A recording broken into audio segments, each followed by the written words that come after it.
the owners of SMEs, particularly at the smaller levels, so sort of from one person up to 10, 20, 30, 40. Massive challenge for them to sell well because of this discomfort with selling. So what happens is they meet clients and they're normally quite naturally good and relaxed to actually meet somebody, but the moment an idea of a sell comes into their mind, they get uncomfortable. And I think that takes them often one of two directions.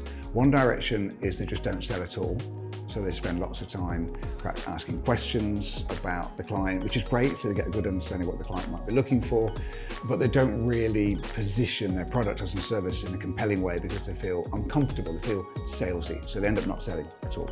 Or the second side is they are still uncomfortable, but they're not sure how to do it, so they go too far and it becomes like a really blunt instrument and they kind of hammer it home at the wrong time, the wrong way, it's too full on. And you get this often in networking events as well, where we just go along and talk at people. Different solutions for different people, but I think there's a couple of key elements that SMEs and founders of companies, entrepreneurs can learn from sales to help them do it better.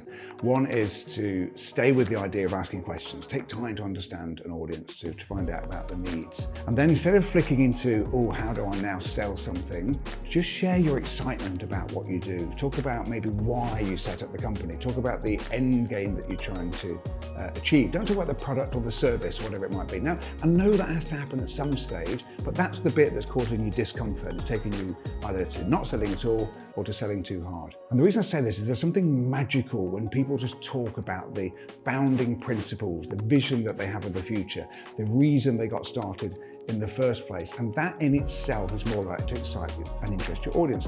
If you can get the audience excited, get the audience interested, they'll then start to ask you questions about your product and service. That's a much easier way for you to communicate that value.